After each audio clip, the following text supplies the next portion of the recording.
nous avons dit deux choses. Si vous avez bien écouté, nous n'avons pas été invités par le ministre de l'Intérieur à la réunion préalable qui a retenu l'idée de Wesso. On a dit que ça a été trié sur le volet. Si vous avez bien regardé à Télé Congo, les journalistes sont là, vous avez vu que ce sont les partis de la mouvance présidentielle, ce sont les pseudo-partis du centre et les pseudo-partis qui se proclament forcément de l'opposition. Ce sont ceux-là, justement, qui le soir vont prendre les Ngiri et quand ils sortent de là, viennent à nous sommes de l'opposition. Souvent, en criant, lorsque le premier Ngiri commence à s'étioler, on dit il faut d'abord créer pour que le deuxième vienne. C'est toujours ainsi, et nous le savons. Deuxièmement, mais lorsque vous n'êtes pas conviés, est-ce que vous pouvez forcer la porte? Nous n'avons pas été conviés. Non seulement on n'a pas été informés de ce qui s'est passé au ministère de l'Intérieur, mais nous n'avons pas non plus été invités pour Wesso. Ce n'est pas parce que les gens disent toujours non, parce qu'ils ont peur de la contradiction. Nous allons partir leur dire non, monsieur, vous vous trompez. Ils ont peur. Il faut dire les mots tels qu'ils se présentent. Vous avez suivi ce que nous avons dit? Wesso ne résoudra pas la question de Poul. C'est pas vrai? Wesso ne résout pas la question de la crise économique.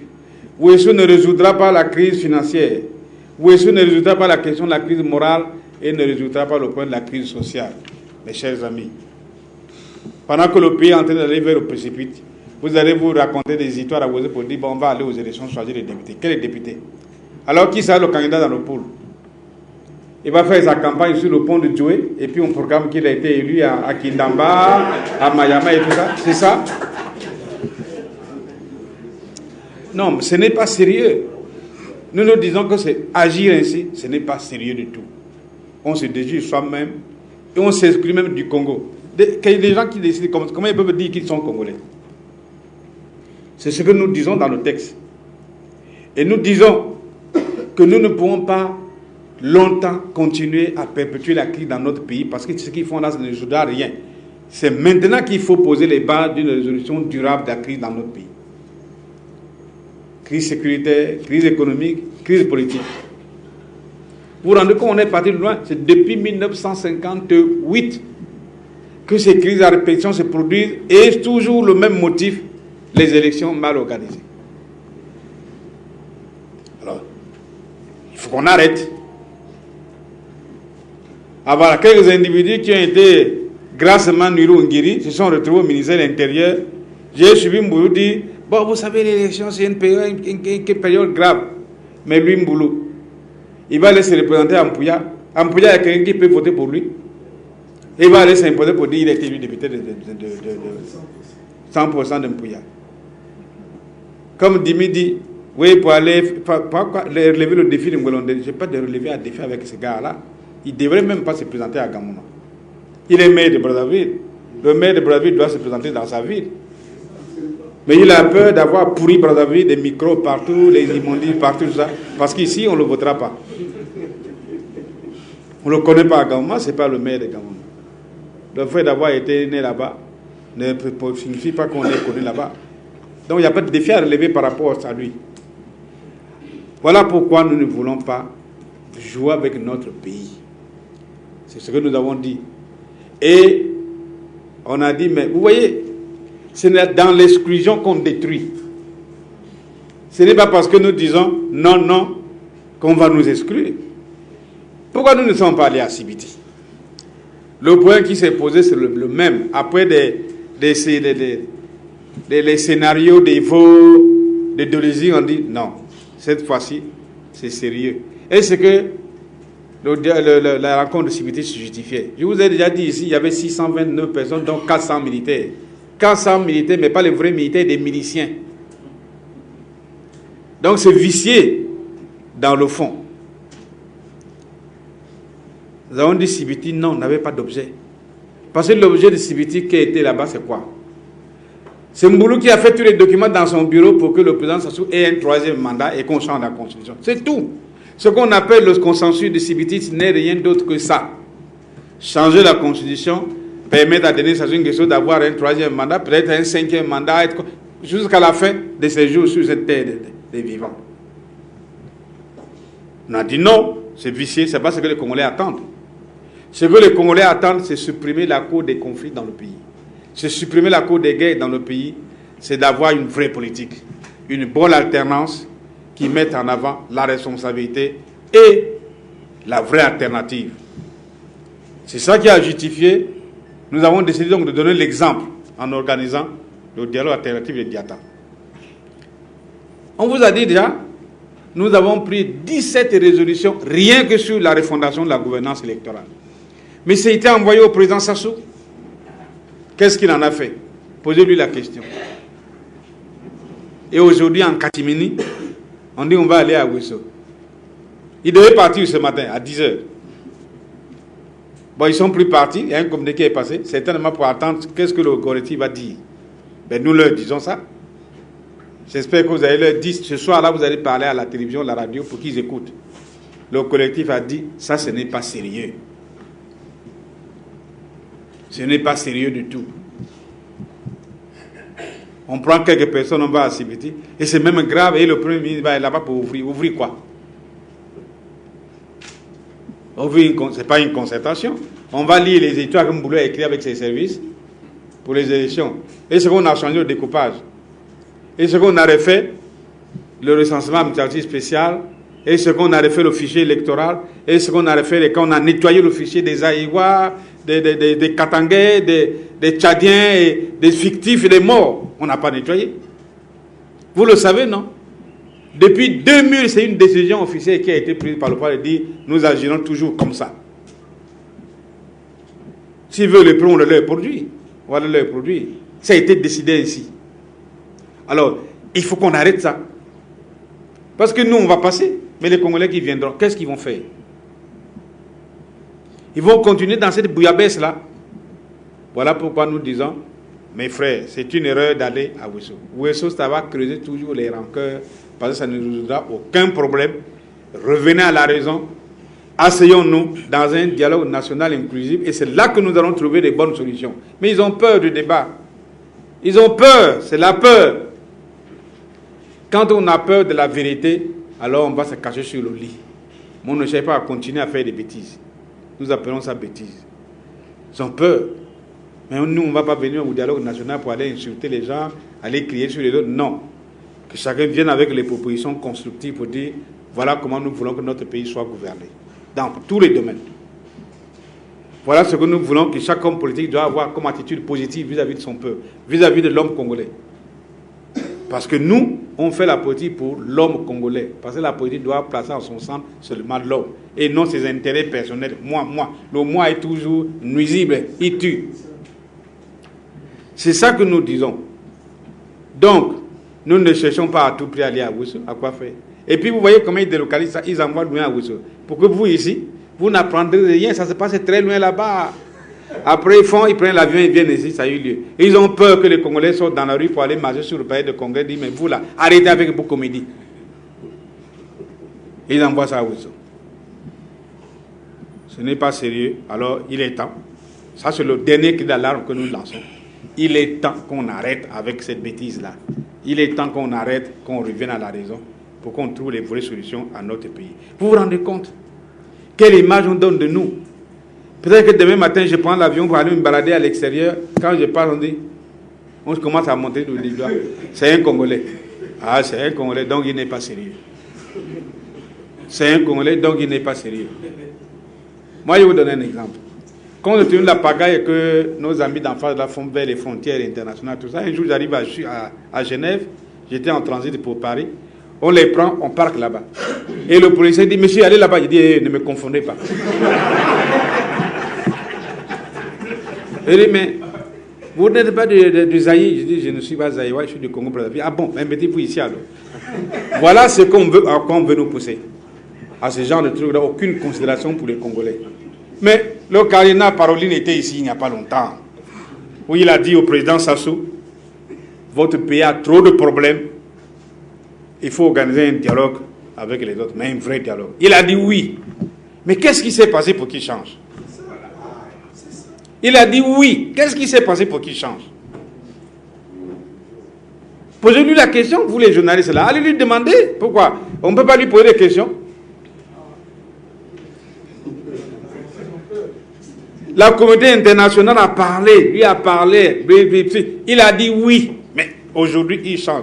Comment voulez-vous qu'on prenne les Congolais au sérieux? C'est le président de notre pays, non?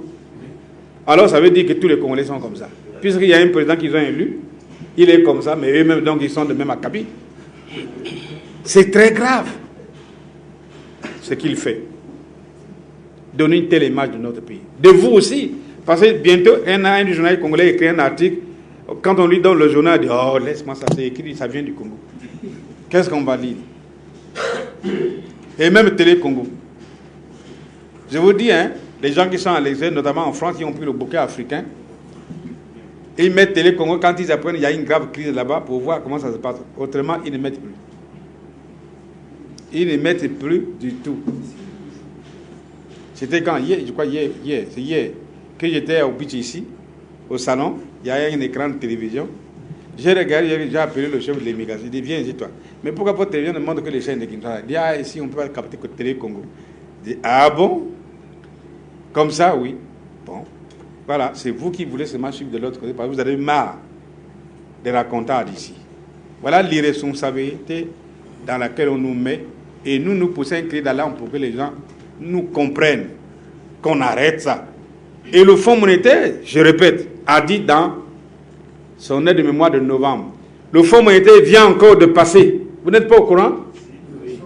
Vient de sortir encore les éléments de crise dans le pays. Il n'y a aucune politique envisagée pour résoudre la crise. Bon.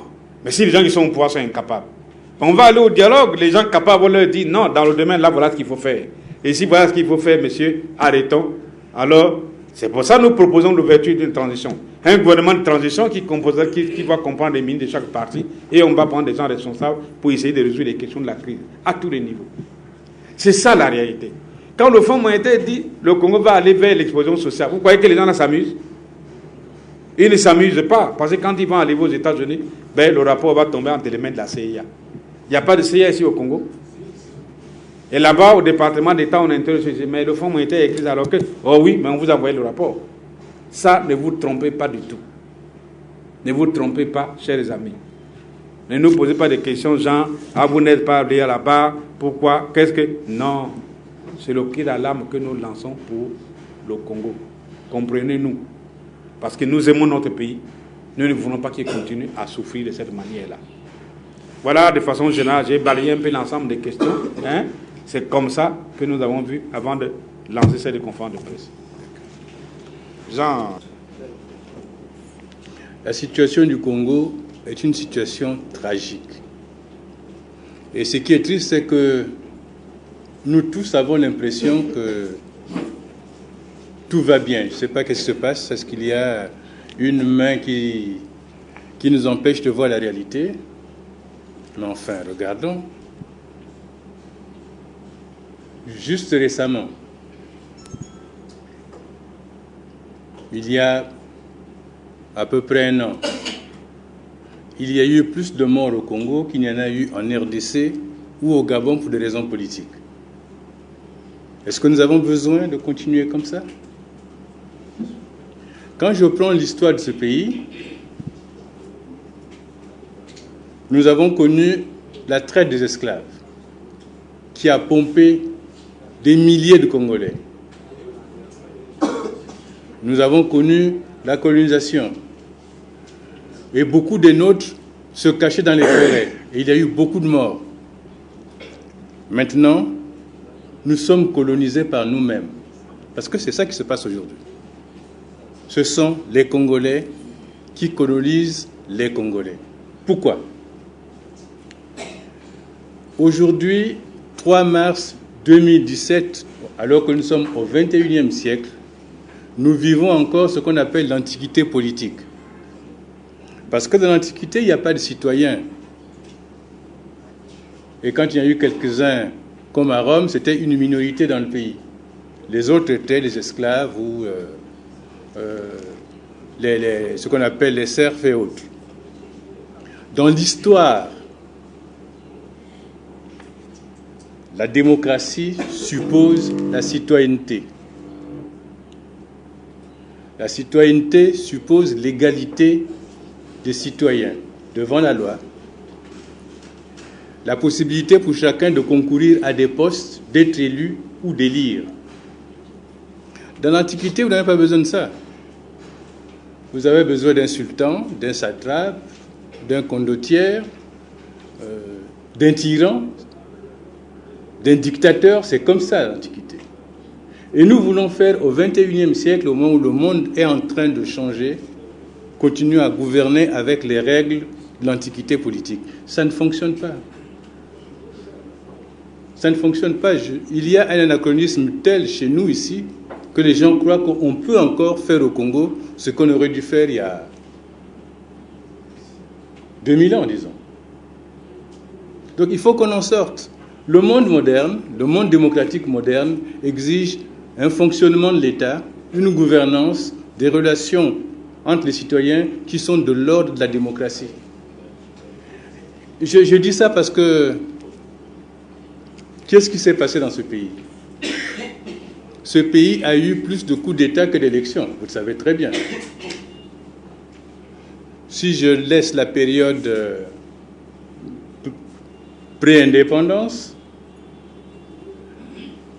après la chute du président Yulou, il a fallu attendre les élections de 92 pour qu'il y ait une élection démocratique dans ce pays. Et puis, plus rien. Entre-temps, la dévolution du pouvoir s'est faite par coup d'État. Et nous en avons connu là récemment encore en 97. Bientôt, nous allons fêter les 20 ans du coup d'État. Et nous croyons que la solution, c'est, puisque nous avons fait un coup d'État et qu'on est au pouvoir, il faut mystifier les gens pour continuer à perpétuer ce pouvoir issu du coup d'État. C'est la démarche actuelle. Mais cette démarche, ce n'est pas la démocratie. Et quand nous disons créons les conditions pour mettre en place les règles de développement de la démocratie dans le pays, asseyons-nous pour asseoir les conditions d'une bonne gouvernance, mettons en place un état de droit. On nous dit, vous nous demandez trop. On attend, et la veille d'une élection, on nous sort une concertation. Très bien. Nous aurions pu être des, comment on peut appeler ça, des mauvais fils du Congo si ce qu'on appelle concertation jusqu'à présent avait abouti à quelque chose qu'on pourrait qualifier de succès pour le pays. Nous avons eu une concertation à Brazzaville. On l'a dit tout à l'heure. Il y en a une à Yevo.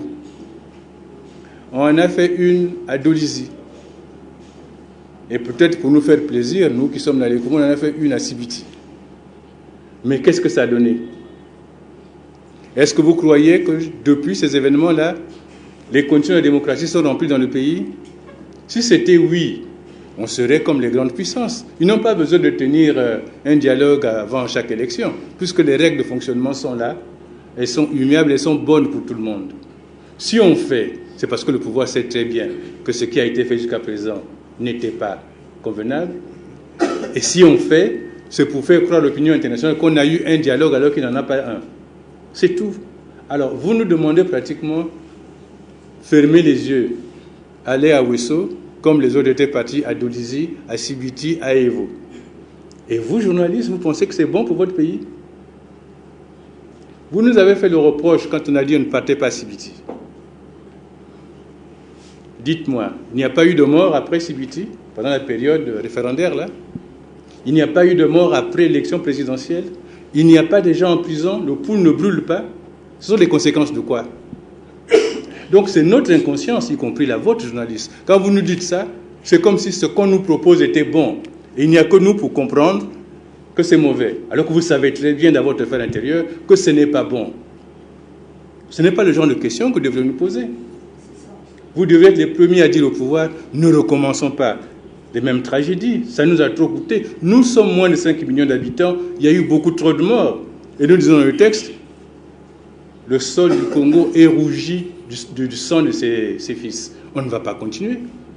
Parce que qu'est-ce qui va se produire à Wesso? On n'a pas besoin d'être devin pour le savoir. Ils vont dire, il n'y a pas beaucoup de temps pour faire un vrai recensement. Ah, vous avez demandé la biométrie, mais c'est trop difficile, c'est trop compliqué, c'est trop cher. On attendra plus tard. On va réviser les listes électorales, c'est-à-dire que les dirigeants, les membres du PCT, du comité central, qui sont des secrétaires dans les administrations, là, parce que c'est eux, les secrétaires de l'administration, c'est les gens du PCT, les préfets, les sous-préfets, c'est eux, ils vont reprendre les mêmes listes, ils vont ajouter des morts, c'est eux qui vont organiser l'élection et ils vont annoncer les élus. C'est ça que vous voulez? C'est ça que vous appelez démocratie? Et ça ne vous choque pas, vous, comme ça nous choque. Ça devrait nous choquer tous. Moi, je ne comprends pas ça. Ce pays, c'est votre pays. C'est le pays de chacun de nous. Je sais que la peur existe. Mais la peur, c'est un élément qui vous conseille. Ce n'est pas un élément qui vous dit, vous n'avez plus de droit, vous n'avez plus de liberté, vous devez tout perdre parce que vous avez peur. Je sais que la faim existe. Et un de vôtres qui a parlé de Ngiri tout à l'heure.